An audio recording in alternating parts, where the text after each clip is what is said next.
जय श्री राम। पिछले धार्मिक पुस्तकों की हमारी श्रृंखला श्रीमद् वाल्मीकि रामायण के भाग 3 में आपने पढ़ा था कि कैसे राजा दशरथ को यज्ञ के द्वारा 4 सुपुत्रों की प्राप्ति होने के लिए उन्होंने यज्ञ किया। उन्हें एक अग्निदेव ने प्रकट होकर के खीर दी, खीर का प्रसाद दिया जो उन्होंने अपनी सभी पत्नियों को बांटा। अब आगे देखते हैं इसी कड़ी में क्या होता है। श्री राम, भरत, लक्ष्मण तथा शत्रुघ्न के जन्म। राजा दशरथ ने यज्ञ समाप्त होने पर भिन्न भिन्न देशों के राजाओं को विदा किया।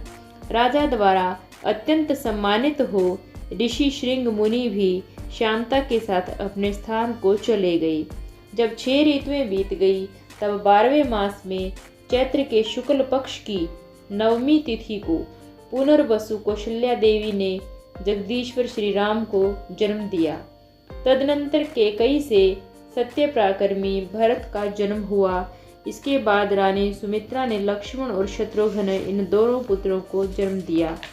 अयोध्या में बहुत बड़ा उत्सव हुआ। 11 दिन बीत जाने पर महाराज ने बालकों का नामकरण संस्कार किया। उस समय महर्षि वशिष्ठ ने प्रसन्नता के साथ सबके नाम रखे। उन्होंने ज्येष्ठ पुत्र का नाम राम रखा।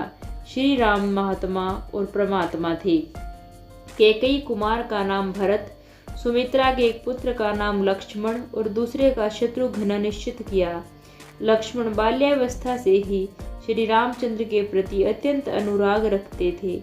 शत्रुघ्न भरत जी को प्राणों से भी अधिक प्रिय थे और वे भी भरत जी को सदा प्राणों से अधिक प्रिय मानते थे। विश्वामित्र का राम लक्ष्मण को मांग कर ले जाना। एक दिन महामुनि विश्वामित्र पधारे। राजा दशरथ ने आदर सत्कार करते हुए कहा, हे प्रभु बताइए आप क्या चाहते हैं? आपके शुभ आगमन का शुभ उद्देश्य क्या है?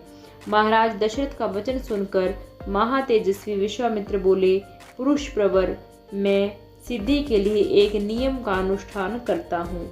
उसमें राक्षस मारीच एवं सुबाहु विघ्न डाल रहे हैं।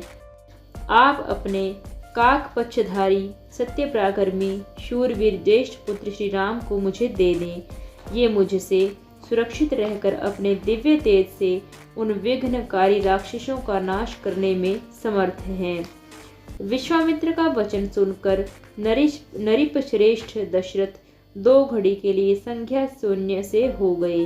फिर सचेत होकर बोले, इस प्रकार हे महर्षि, मेरी अक्षौहिणी सेना में मेरे शूरवीर सैनिक और मैं स्वयं भी आपका नियमानुष्ठान बिना किसी विघ्न बाधा के यत्र करवाऊंगा। इस बुढ़ापे में बड़ी कठिनाई से मुझे पुत्रों की प्राप्ति हुई है, अतः आप राम को न ले जाइए। मैं इसे किसी भी तरह नहीं दूंगा। यदि आप मुझे न ले जाना चाहें तो मैं भाई बंधुओं सहित आपसे अनुनय विनय करूंगा कि आप राम को छोड़ दें। राजा दशरथ की बात सुनकर महर्षि विश्वामित्र कुपित हो बोले, हे राजन, पहले प्रतिज्ञा करके अब तुम उसे तोड़ना चाहते हो? विश्वामित्र के रोष से त्रस्त हुआ जान महर्षि वशिष्ठ ने कहा, महाराज, आप श्री राम को विश्वामित्र के साथ भेज दीजिए। विश्वामित्र से सुरक्षित हुए श्री राम का वे राक्षस कुछ भी नहीं बिगाड़ सकते। महर्षि कौशिक स्वयं भी उन राक्षसों का संहार करने में समर्थ है, परंतु ये आपके पुत्र का कल्याण करना चाहते हैं। वशिष्ठ जी के कहने पर राजा दशरथ ने लक्ष्मण सहित श्री राम को बुलाया।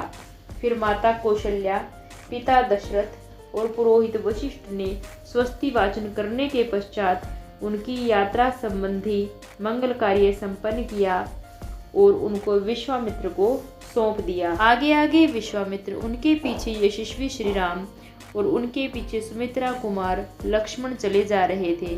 अयोध्या से 1.5 योजन दूर जाकर सरयू के दक्षिण तट पर विश्वामित्र ने राम को कहा, वत्स राम, अब सरयू के जल से आचमन करो। बला और अतिबला नाम से प्रसिद्ध इस मंत्र समुदाय को ग्रहण करो। इसके प्रभाव से तुम्हें कभी भी थकावट, ज्वर, भूख प्यास का अनुभव नहीं होगा। इन दोनों विद्याओं का अध्ययन कर लेने के पश्चात तीनों लोकों में तुम्हारी यश का विस्तार होगा। ये दोनों विद्याएं ब्रह्मा जी की तेजस्विनी पुत्रियां हैं। तब श्री राम आचमन करके पवित्र हो गए। उन्होंने शुद्ध अंतःकरण वाले महर्षि से वे दोनों विद्याएं ग्रहण की। तीनों वहां सरयू के तट पर रात में सुखपूर्वक रहे। जब प्रभात हुआ तब विश्वामित्र ने कहा, राम, तुम्हारे जैसे पुत्र को पाकर महारानी कौशल्या सुपुत्र जननी कही जाती हैं। यह देखो, प्रातःकाल की संध्या का समय हो रहा है। उठो और प्रतिदिन किए जाने वाले दैव संबंधी कार्यों को पूर्ण करो। नित्य कर्म समाप्त करके महापराक्रमी श्री राम और लक्ष्मण अत्यंत प्रसन्न हो तपोधन विश्वामित्र को प्रणाम करके वहां से आगे जाने को उद्यत हो गए। जाते जाते गंगा और सरयू के संगम पर पहुंचकर त्रिपथा नदी गंगा जी का दर्शन हुआ। संगम के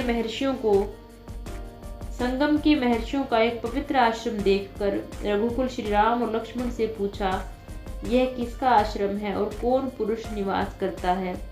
विश्वामित्र बोले, राम भगवान शिव आश्रम में तपस्या करते थे। एक दिन शिव कहीं जा रहे थे। वे उसी समय दुर्बुद्धि काम ने उन पर आक्रमण किया। महाराज युद्ध ने रोष भरी दृष्टि से उनकी ओर देखा और काम को अंगहीन कर दिया। सौभाग्यशाली कंदर्प ने जहां अपना अंग छोड़ा था, वह प्रदेश अंग देश के नाम से विख्यात हुआ। यह उन्हीं महादेव जी का पुण्य आश्रम है। हम सब लोग आश्रम में चलें। उस आश्रम में निवास करने वाले मुनि तपस्या द्वारा प्राप्त हुई दृष्टि से उनका आगमन जानकर मन ही मन बड़े प्रसन्न हुए। तब अतिथियों का आदर सत्कार किया गया।